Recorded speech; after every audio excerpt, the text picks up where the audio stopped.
Professor Lim, Mr. Fang, thank you very much for your patience and for your submissions, as well as coming before us today. Both of you have said that you're coming in your personal capacity, but both of you have considerable experience that is relevant to the work of this committee and the questions before us. Perhaps you might like to take a few minutes to tell us the experience that you have professionally, which informs your standing, as it were, in commenting on some of these issues. And before we get to the rest of the submissions, maybe Professor Lim, you want to take a few minutes just to tell us a little bit about your background and your standing to come forward on these issues, and then Mr. Fang.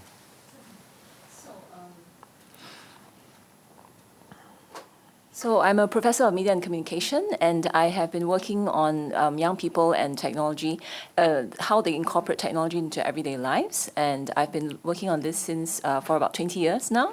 And one of the big issues, obviously, when you look at young people and the way in which they incorporate technology is the media literacy challenges that they encounter. And obviously, from the time that I first began my research till now, the technological landscape has changed quite dramatically. And so there's been very different kinds of pressures that are being imposed on media users, and particularly with the last few years where we've seen the really dramatic shifts in information technology, that it's become quite overwhelming for people to be able to consume technology in a way that is discriminating, in a way that's discerning, that can allow them to be able to tell apart, for example, authentic news from falsehoods, which is where we are today. Yes, we will come to the meat of all that in a few minutes. Just wanted to establish that you have a significant amount of experience in this area in terms of research, as well as in terms of teaching people about the relevant factors. That's right, that's right. Thank you very much. Mr. Fang. Thank you very much, Dr. Janil, and to members for also staying back, also to Chairman. My personal background is primarily in media, so in the practice of communications, in journalism. I founded and I currently run a strategic communications consultancy that offers a full suite of public relations, communications, consultancy services to clients from a broad range that includes government, private sector, corporate, fintech, consumer, sports. My journalistic career started with the Straits Times. I was a journalist there for 9 years, and I subsequently moved on to MediaCorp, where I worked at Channel News Asia, and was, in my last position, the Deputy Chief Editor of Singapore News for MediaCorp. I was a former NMP, and I also serve as the chair of the Strategic Communications Expert Panel for MINDEF. Mr. Fang, if I may add, and you could comment on this, apart from your experience in media, you have some background and interest in both military affairs as well as affairs relating to international relations, both in terms of your work as an NMP, your experience in the military, as well as your work in SIIA as well. That's You right. want to say a few words about that? Sure. So I also currently serve as one of the hazards of wearing too many hats. I tend to leave out bits and pieces. But I also serve as the Executive Director at the Singapore Institute of International Affairs, which is a non-government independent think tank in Singapore focused on regional geopolitics, environment, and other issues. And in my, besides my volunteer service as the chair of the Strategic Communications Expert Panel for MINDEF, in my national service role, in my reserve role, I also operate within the information operations sphere. Thank you very much. So between the two of you, you have considerable experience to bring to bear on the problem before us, but very different perspectives. Academia, research, the media, the national security and international relations issues, as well as then now the private media sector as a practitioner. What I propose to do is to have a little bit of a summary, refreshing the various things that have been put before the committee, the positions that we are considering or have arrived at. And as I do that, I would just maybe ask for your agreement or comments, if any. And I would suggest we perhaps in that part of it, we could leave the discussion about solutions to later, because I will then go on, once we've established that we are some degree of agreement about what the scope and scale and nature of the problem is, then what are the different types of things that we can do about it. And in that second phase, I would suggest we go through the variety of suggestions that have been put forward to this committee from a number of parties, perhaps gets your comments on that, as well as the suggestions that both of you have put in your representations, and we could have a bit of a discussion on that. That's what I propose to do before then opening up to my colleagues for further questions as well.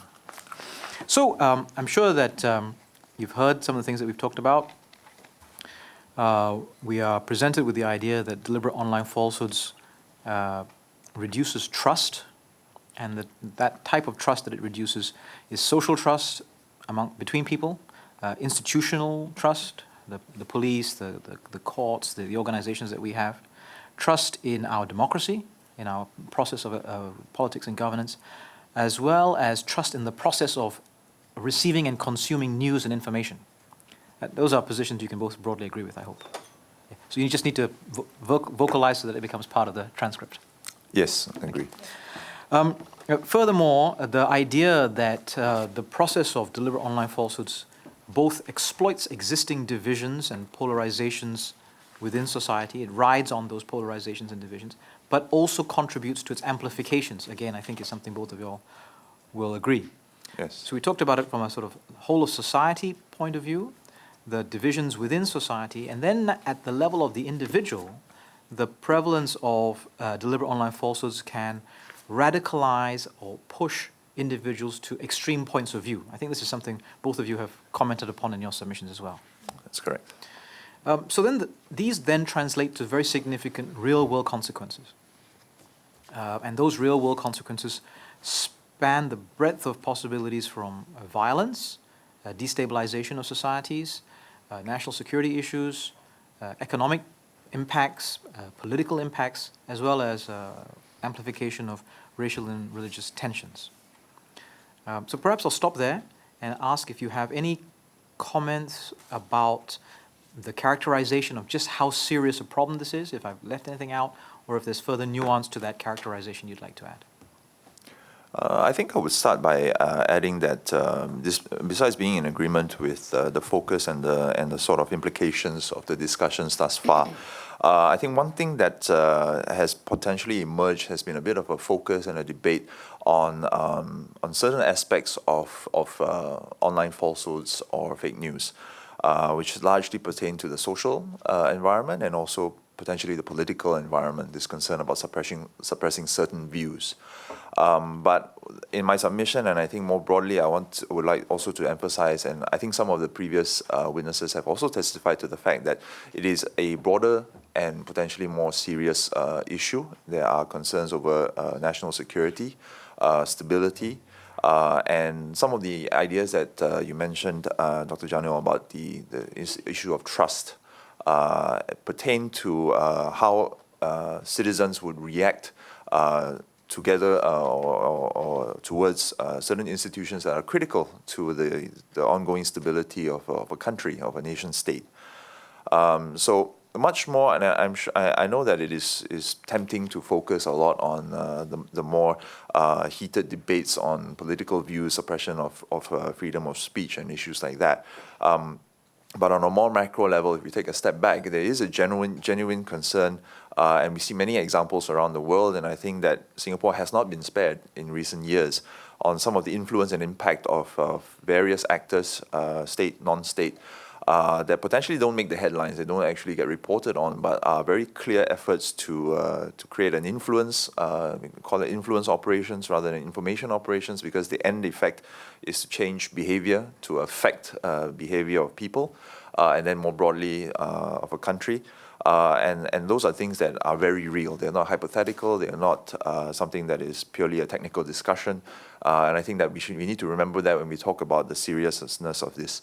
I think the fact that there is a select committee that we're devoting this amount of time and debate, quite unprecedented, I think, in recent memory, underscores this. And I hope people understand that there is a real reason behind this. So you contend that we are already exposed to not just deliberate online falsehoods, but deliberate online falsehoods with significant malicious intent targeting Singaporeans?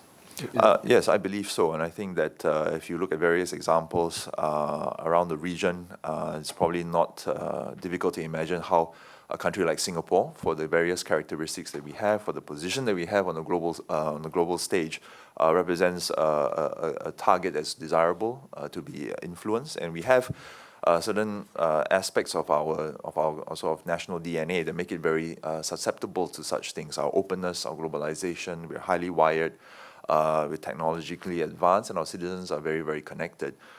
Make us a very viable target for people using information operations through technology, through online platforms to try to influence us. Professor Lim, you have similar views? Thank you, Nicholas, for that. I just wanted to actually add from the social dimension. If we think about the emergence of online falsehoods as a threat or as a problem, we could possibly say that Singapore is now actually encountering a sort of perfect storm, because we've got the technological landscape, which clearly, sees our citizenry being very hyper-connected.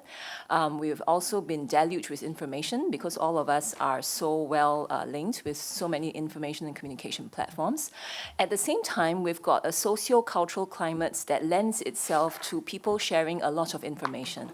So, for example, if you saw some of the witnesses who came before, they talked about how the elderly like to send, fake news just as a kind of greeting or as a kind of social interaction. And we've got that social approval when people are seen to be newsy, to be informative, to be sharing the latest information.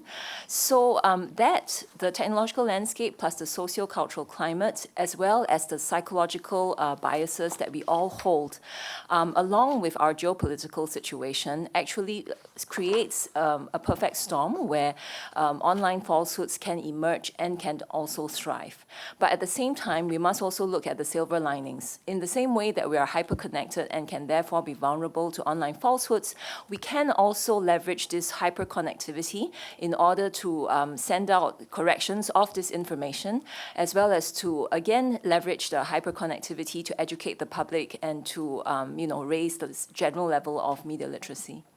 Prof. Lim, it may be a little bit of an oversimplification the way I'm asking the question, but do you think, on the basis of that analysis, that we are more vulnerable to deliberate online falsehoods than other societies, or less vulnerable? Are we more resilient or less resilient at the moment? I would say that given the history of Singapore and the fact that we've been able to maintain our social and racial harmony for this long, that certainly there is some natural resilience, but it would necessarily also mean that we should continue to safeguard and to put in place precautionary measures that don't allow these harmony and stability to be threatened. Any other comments on these issues? No. So if I could move on then, just before we start talking about what are the possible measures and interventions, in terms of understanding the causes for the situation that we have arrived at today, I'm sure both of you would agree that the status quo is unacceptable on the basis of both of your submissions as well as what you have just said, that we have to then think of what next interventions to consider. But firstly, I'm sure from your practice as well as the submissions that you've perhaps been following, you would agree that part of the problem is the low cost and high impact available to people who want to perpetrate these falsehoods and spread them. And that in terms of the state-to-state action or even non-state actors, that these types of tactics enhance the conventional warfare, reduce the necessary resources that need to be applied to kinetic and conventional warfare. I'm sure you agree with those positions that have been put before the committee. Yes. Secondly, in terms of the causes, that part of the cause is the business model and financial incentives available for the various players in this space, whether they are the social media platforms, who have been characterized as ad networks, serving business interests rather than users, whether they are small or alternative media sites trying to muscle in on the space and needing to drive traffic to them, and the advertisers themselves have an incentive to drive this kind of behavior so that they're able to target consumers a bit more effectively. So there are business reasons why we are in the situation we are in today. Am I right to say that? Yes. And the process of developing and spreading online falsehoods because of the anonymity and the deniability afforded by the technology, it allows an ongoing insidious process, laying the ground for further work. Yes? And finally, one of the significant causes which the committee's been taken through is how much the process of developing and spreading deliberate online falsehoods leverages upon our, what are essentially biological factors, our tendency to engage in motivated reasoning, to look for the material that confirms our biases and worldview, to work in groups and to seek peer affirmation, that there are biological, what we have referred to as heuristic or behavioral factors which reinforce the ease of spread, the desirability of consumption, and the difficulty of overcoming deliberate online falsehoods. And those are a significant factor in dealing with this. Yes, psychological predispositions. I would add on to that as well, Dr. Janil, if I could. I think we've had some witnesses testify over the past few days that, there's a certain acceptability to leave some falsehoods out there for everyone to chew on, to have a bit of a debate, and so that when we come to the realization that it is a falsehood, it's much more powerful and people will be more accepting of the fact that these are false. I think the point that you just raised, and I think both of us agree very strongly, is that the danger of online falsehoods or fake news, the phenomenon of fake news, I would dispute using the term fake news because it gives some credibility to it. There's nothing newsy about fake news. Is the fact that it targets innate psychological predispositions, it targets the emotions, and potentially having evolved from the sort of ecosystem that you've described, where there's a business motive or a profit motive, for people to leverage on these kind of tendencies to achieve a certain effect, whether it's to get people to buy a service, to purchase a product. They've figured out what works most effectively, and they're leveraging on this. And if we assume that there is space for people to have a considered intellectual discussion about the potential for something to be fake or not, and then to eventually arrive at a very logical and well thought out conclusion, that's not how fake news and the phenomenon of fake news and the platforms being used by fake news, that's not how they work. They work on getting an immediate emotive response. They work on getting people to share and spread things without really thinking, at literally the click of a button. And that's what makes it so dangerous. Thank you. If we could move to the discussion then of potential measures and interventions that we need to consider. I think quite clearly a number of people, including both yourselves, have put forward the idea that there's no single idea that is going to be sufficient to tackle this problem adequately, that whatever it is we do needs to be multifaceted. Mm-hmm. It needs to be iterative because the challenge is likely to change quite rapidly over time. It will be based on a foundation of awareness and public education, no doubt, but that all those are not going to be sufficient. Yes? Yes. And then if I could just expand on the point that Mr. Fang just made, would both of you all agree then that deliberate online falsehoods have no useful role in and of themselves, that they should not a priori be protected and as anything that is useful to civic discourse or the larger aims of public good? Would that be a position that you can agree with? Yes, although if an online falsehood has already made its way into the public space, to actually address it would be quite useful as a form of underlining some of the principles that the society holds dear. No, my question was that there is no positive reason to allow deliberate online falsehoods to spread, that nothing good comes out of just... To spread, yes. I mean, there are concerns about how we might tackle them, and there are potential negative consequences as a result of our interventions. But from a starting position, deliberate online falsehoods themselves have nothing good about them. Yes.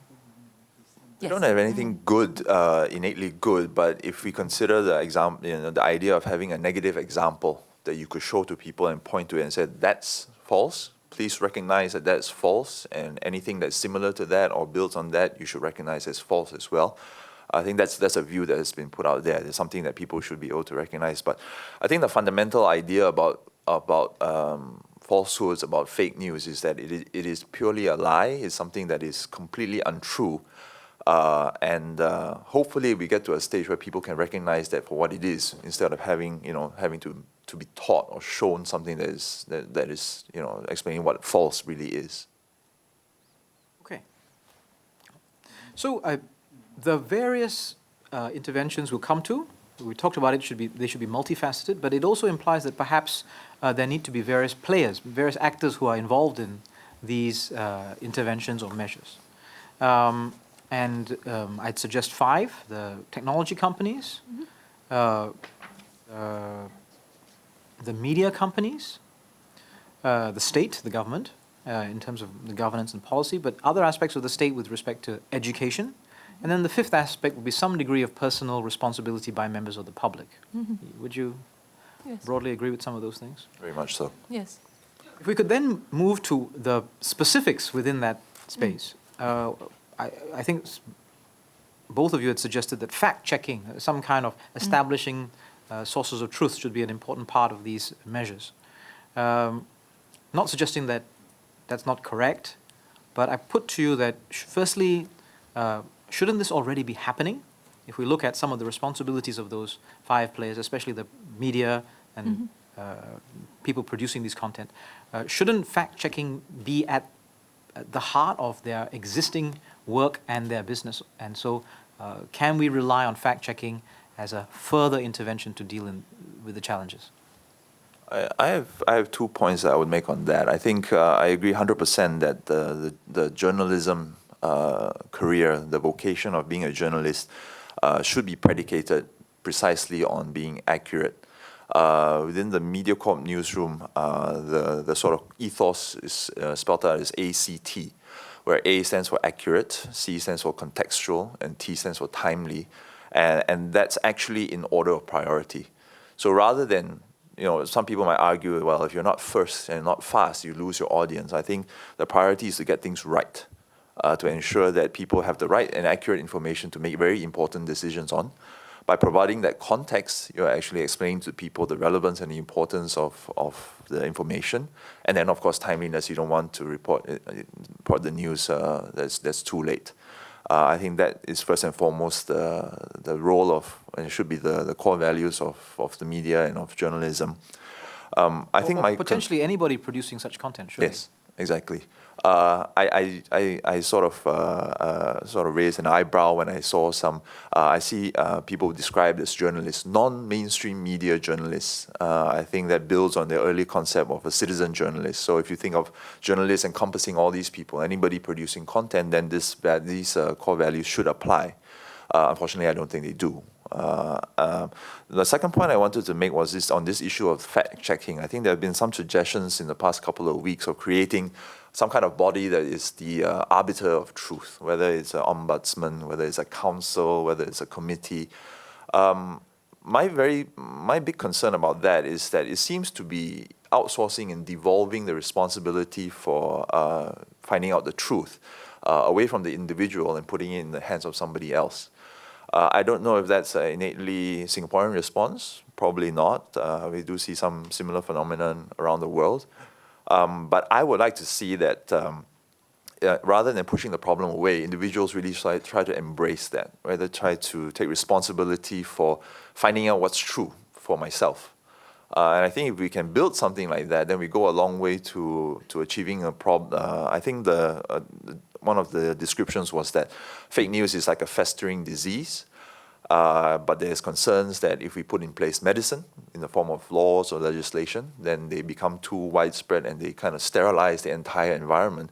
Well, I would say that then the actual solution should be trying to inoculate every single individual, every single Singaporean, every single citizen with that sort of drive to find out what the truth is for yourself, and then equipping them with the tools and giving them the right training and environment.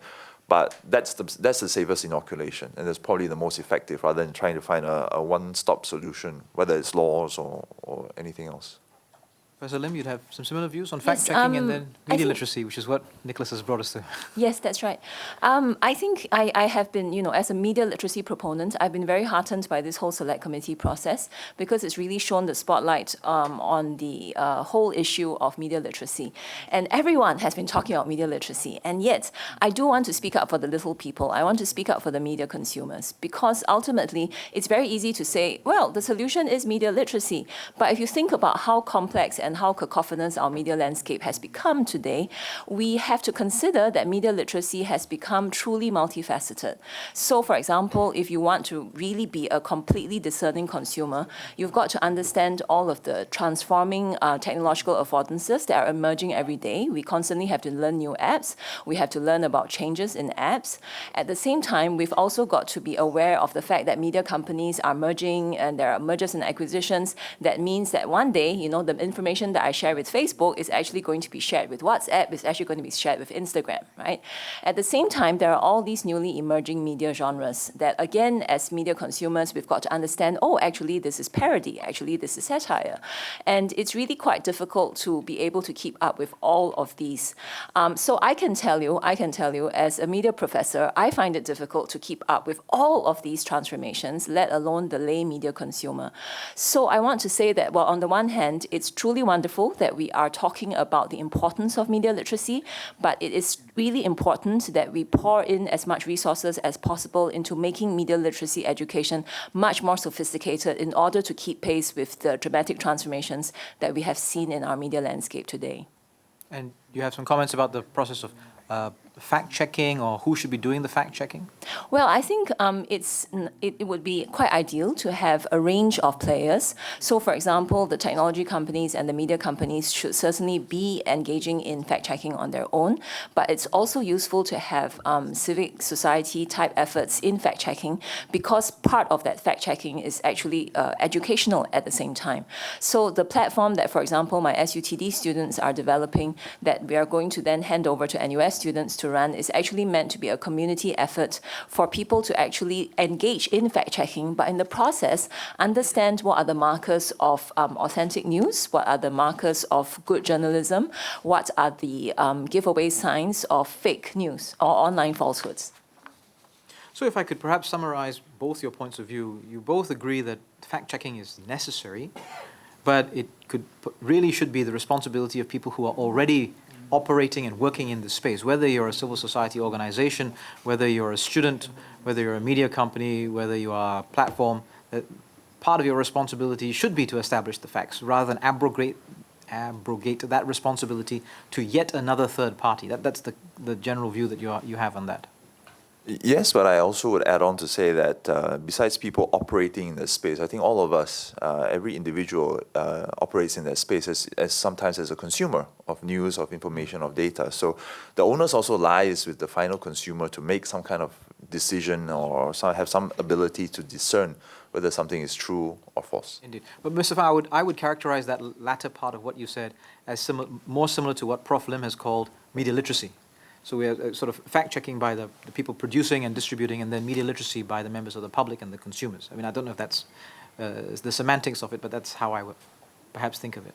But I think we're on the same page on that, right? Definitely. I think a big part of media literacy is being able to understand what media is and to evaluate whether the media, whichever product you're consuming, is worth or safe to be consumed. But Prof. Lim, your point is that potentially that might be quite challenging for broad sections of the consuming public, that what are our expectations of how far media literacy can go in terms of protecting us from this. We should ask for it, we should support it and encourage it, but perhaps it can't go far enough to deal with the extent of the challenge. I think is that a summary? Can't go far enough and fast enough. Can't go far enough and fast enough to deal with the challenge that we are facing. Okay. If I could move then to some of the other suggestions that we have heard. We've had requests that the tech companies do more. We've had a number of arguments about whether that's possible or desirable. Requests for the tech companies to do takedowns of offensive content, block the spread, the virality of deliberate online falsehoods. Some of the issues are that, firstly, that self-regulation is going to be unlikely because the business model of the tech companies, the social media platforms, actually disincentivizes them from behaving the way we would like them to behave. And perhaps not so reasonable for them to do something which potentially could impact their revenue stream. They appear to be happier if there's a legal backing to enact some of these either takedowns or interventions. They also don't want to be the arbiters of truth. Some are more willing than others, depending on what type of truth you're talking about. They have been willing to do it for things like child pornography. They've stated that they're willing to do it for things like extremism and terrorism, but perhaps not far enough. They have been able to do it for things that impinge upon copyright, the distribution of copyrighted material. But ultimately, they perhaps don't want to be thought of and regulated as media companies, and that perhaps is one of the biggest stumbling blocks for getting them involved. But largely, they and the various other representatives that have come, witnesses that have come, agree that the demonetization of the perpetrators and distributors of deliberate online falsehoods is an important intervention that we need to be able to achieve. Would you agree with this? And would you have further comments on this point, that in order to be effective, we need to find some way to remove the financial incentive to create and spread and propagate deliberate online falsehoods? So various, to explain, for example, Facebook wants to deal with it in a way to, for example, reduce the incentive for advertising dollars to support deliberate online falsehoods. Mm-hmm.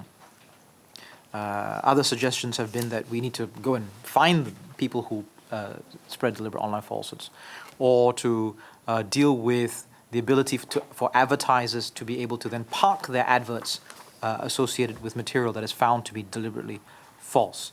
So is that a position that you would agree with, or do you have some further comments on that?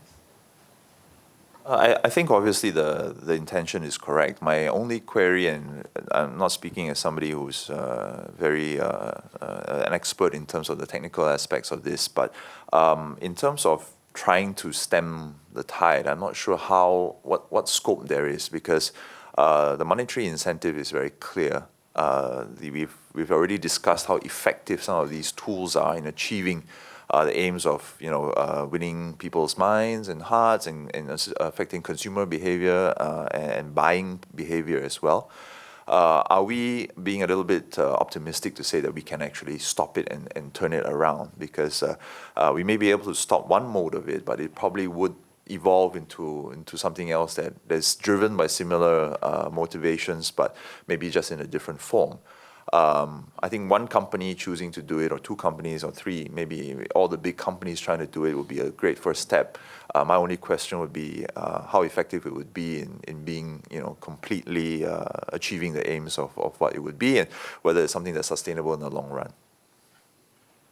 I would actually appeal to enlightened self-interest of these companies, that they should start to really think about codes of conduct as to what constitutes ethical behavior.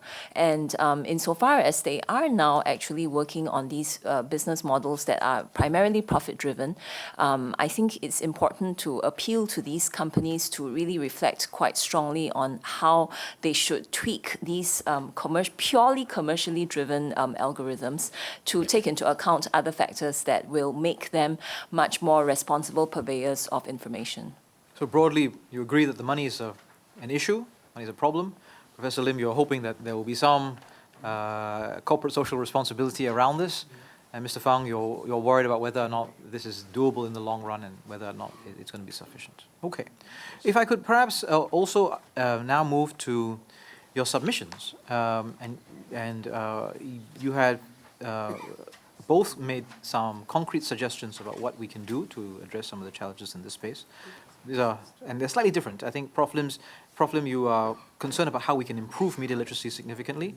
And I think, Mr. Fang, you're largely concerned about how we can improve the quality of journalism as a way of dealing with some of these things.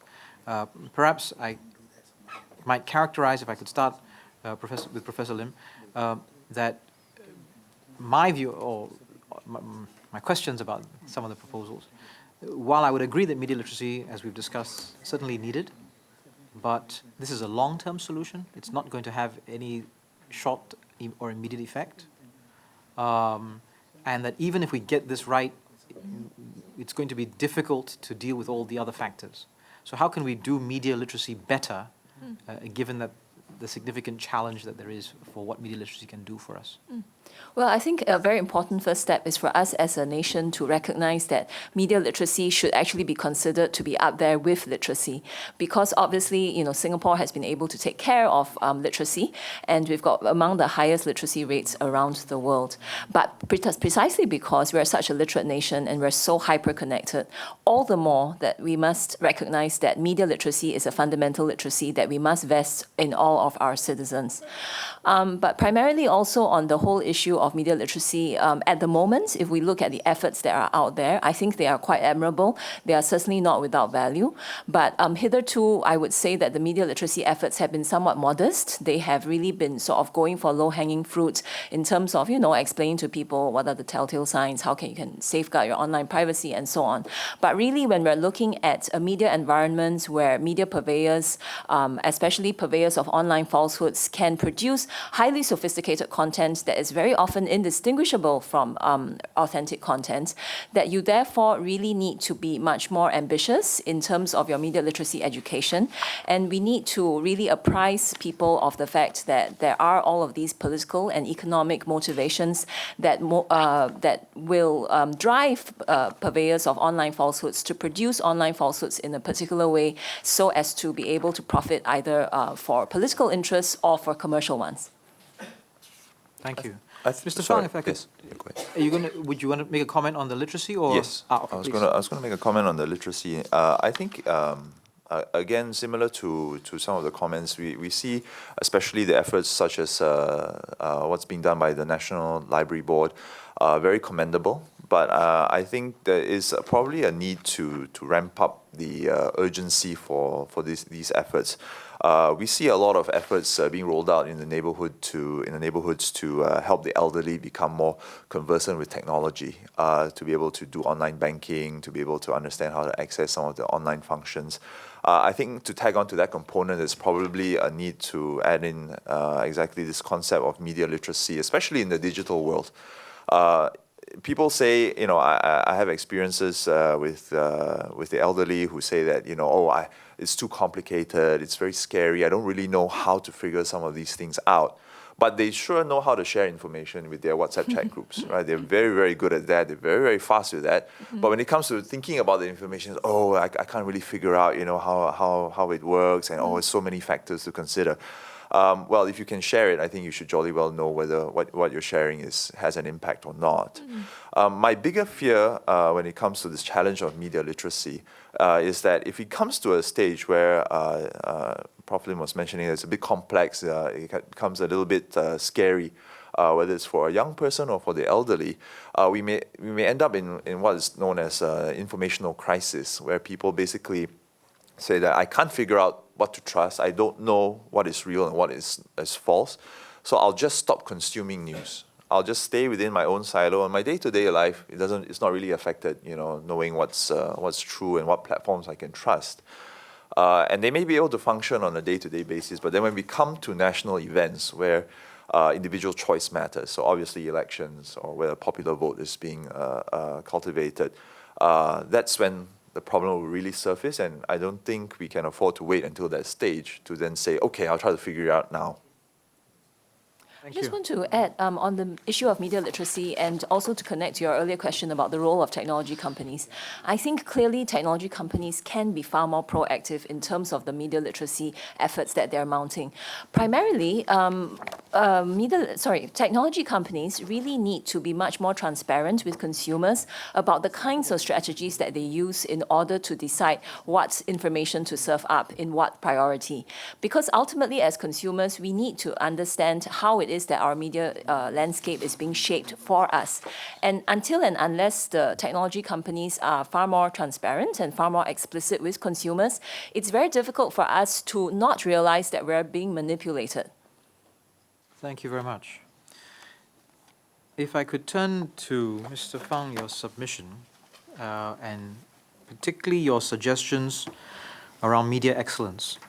And you've made a number of suggestions, some of which we've covered, but there's one where you talk about the role that the news industry and journalism can play to deal with this problem. If I might summarize some of the intention, I think what you're trying to achieve is to serve the public good and reinforce trust in mainstream media by your suggestion. But your suggestion, summarized by one paragraph in your submission, related to this point is my suggestion that the news industry and journalism be de-linked from the profit motives of media companies in Singapore. If I turn the page over, another summary statement, you have what then is needed is a change in the framework, and one model that can be considered is to have the news functions of these companies separated from the rest of the business and held under a not-for-profit umbrella where the sole mandate is to deliver excellence in journalism. And in the rest of your submission, you've gone on to say how some of these ideas have been derived from the model of the BBC in the UK. There are a variety of reasons why such a model might be attractive or unattractive. There are a variety of reasons why such a model might improve journalistic quality or not. But specific to the challenge that we are dealing with, how would it address the issue of deliberate online falsehoods? And I'm sure you are not suggesting that these companies are the source of deliberate online falsehoods, right? So hence the framework is not to deal with that type of problem. It is for the resultant structure to be intervening in the space of deliberate online falsehoods. And to me, that is the bit on which I am not clear. How would this suggestion result in our being able to more effectively deal with deliberate online falsehoods? If you could please explain. Sure. Well, I think we've already started to touch a little bit on my answer, or on the elements of my answer, when we said that when it comes to fact-checking, the media and the journalism industry one of the hallmarks of the operations should be accuracy, should be this drive to ensure that whatever is reported is accurate, is factual. I think that the media, at least as far as I have hopes for it, should be viewed as a trusted, respected, and credible source for information. I think the media in Singapore fulfills a number of functions, but one of the key ones is to be the platform of record, where hard facts and information are presented in a clear and accurate way so that people have the information that they need at their fingertips. My biggest concern is that people are turning away from traditional media, from mainstream media, due to competition from other sources, many of it online, many of it digital in nature. We can call it alternative forms of media, we can call it citizen journalism, we can call it community-driven, ground-up efforts at producing content that is similar to journalism. For a number of reasons, technologically, they are far more accessible. Some of them were designed to be very accessible by the young generation that is technologically connected. They are mobile, they are accessible on various devices and platforms. So they become much more appealing than the mainstream traditional forms of media, although they are adapting as well.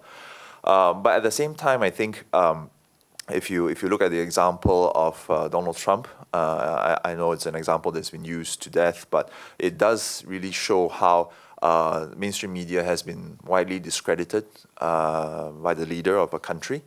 And basically, consumers have been turned away from traditional sources of media, to alternative platforms, social media, and private accounts on Twitter, for example. So I think that if we can restore some, not necessarily respectability, but people's appreciation for traditional media, for all the things that they are good for, the context, the accuracy, the rigorousness, the multiple layers of checking that gets done before anything gets published, gets pushed out on various platforms, that would enable these, what I consider pillars of the antithesis of fake news, the pillars of truth, to become more respected, more accepted, and then hopefully in the long run more consumed by people who are currently picking up information from a variety of alternative sources, which then becomes the playground for fake news and purveyors of fake news to operate in. So my point was that if we can refocus the emphasis on journalistic excellence, where the hallmark of all the media companies, traditional media or otherwise in Singapore, is on journalistic excellence, and consumers are made aware of this and accept that this is what they're paying for ostensibly. They would actually then realize that these are the right sources, the respectable sources to consume information, and that would be a good counter to fake news. Your explanation is attractive, but I'm going to continue to challenge you, because our mainstream media in Singapore continues to be fairly trusted. I mean, and people have disputed that, but in general, most of the people coming as witnesses and most of the information that we have suggests that our mainstream media continues to be a trusted source of information and facts for most Singaporeans. But what you're proposing is a change of business model, a change of operating framework. So if today the mainstream media that we have is already trusted, what are you trying to achieve by that? And is it to deal with the problem today, or is it to deal with what you anticipate as some future problem? I mean, is it something that will serve the business model interests of the company? But how does that deal with the problem of the deliberate online falsehoods that are spreading today, when today, with this business model, we already have these robust media companies that are trusted? So you obviously see that there's some advantage to be gained by such a change in the business model and framework, but what is it? That's a good point. On the issue of trust, I agree that the traditional forms of media are viewed by Singaporeans as trusted sources. But there was data that came out around the end of 2015 or early 2016 that showed that on a day-to-day basis, people found other sources of media attractive. Now, when did they sort of turn back or return to traditional sources of media? It was in times of major events. I will hesitate to call them crises, but major events. So in 2015, obviously, it was a very busy year for everyone, but there were two highlight events where when surveys of consumers were done, people said that at those times, they flocked immediately to the news on television or newspapers. And that was in the death of Mr. Lee Kuan Yew, and it was also ahead of the general elections in 2015. Those two events, you suddenly saw a spike where people said, okay, in these periods, I'm coming to particular sources, and it's going to be these, the trusted media, whether it's the Straits Times or Channel News Asia or MediaCorp. And those were quite interesting figures, and I think that sort of underlines maybe anecdotally what we see, where on a day-to-day basis, people, you don't really see too many people holding newspapers in the MRT trains anymore. So everything is on digital sources and not necessarily the digital platforms of the mainstream media outlets. So in times of crisis, we see that. But how do we bring people then back to consume this on a day-to-day basis in their daily lives? And I think the numbers show that viewership and readership are falling from traditional media, regardless of whether people view them as trustworthy or not. They may see them as trustworthy, they may not consume them because they don't see it as attractive. So my point is, how do you create this attraction and bring people back to your mainstream media platforms? And I think to re-emphasize what many of us within the news industry would probably know, but I don't think it's exactly very widespread among the general public, is that there are these core values, right? It's about accuracy, it's about context. I don't just give you the facts and figures, I also make sense of it, and I give you historical reference, I give you comparisons, so that you can make up your mind about these sort of things. It's much more than just sort of snapshot tweets, whether it's 140 or 280 characters. It's much more than a headline that you can then click on and share. It is in-depth reporting. It's backed up by people whose pure vocation is producing news, and who then operate in a framework where there are multiple levels of checks and editors who go through and scrub through the information. And if you can restore a little bit of that shine to mainstream media platforms, I think you then create a similarly attractive option for people, other than the more sort of exciting or trendy platforms that are gaining credence today. So that was the point, and I think that it is not something that will happen overnight. I think most of us who know anything about the media industry in Singapore in particular know that mainstream media, traditional media, face a number of challenges, both in terms of reputation, in terms of credibility. But it's not just a Singaporean problem. Again, I refer to the situation in the US, in the UK as well, where your traditional sort of pillars of the media industry are now being poo-pooed as being fake or being controlled by various interests. So I think that it is a global problem, and I hope that we in Singapore can start in some way or measure to restore some of that shine. So if I might just summarize that before moving on to the next section, the idea you have is to, in a way, look at the business model and operating framework of our media companies in Singapore to address the idea of what people do for news and information consumption on a daily basis as opposed to at sort of high visibility or crisis events. And this, in a way, feeds into Prof. Lim's concern about how we can shape media literacy. Actually, the two suggestions have some reinforcement that if we can increase where people get the sources of news and what they trust in that sources of news, how that might shape media literacy on a way going forward. So really, you're suggesting this is a kind of inoculation resilience strategy going forward, perhaps, again, a longer-term benefit rather than an immediate benefit. I think maybe I didn't necessarily make myself very clear in terms of the business model. Why do I suggest that we need to separate the profit motive? I think within the newsrooms, there is generally this emphasis on the ethos on producing good quality news to inform, educate, and to engage and entertain. But when you work for large companies, and both large media companies in Singapore are of a quite a significant size.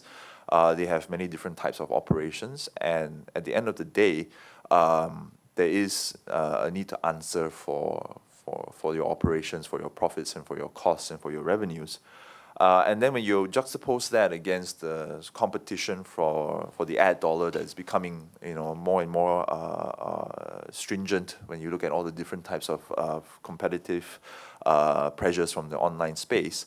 It's no surprise then that there are people within these organizations who say, so how do we get a share of that? And obviously, a key element of that is grabbing eyeballs, is grabbing your audience, your readership, your subscription, and then you then try to figure out what consumers want, and what consumers want is tending towards these obviously more exciting, more fast-paced, more techie type of platforms where they can get their stuff on demand all the time. Yeah. So how do we compete against that? I'm not saying that delinking it necessarily from profit motive will be the universal solution, but I think it would be a start because it creates another distraction for the media industry to sort of fall back to its core values and emphasize that again.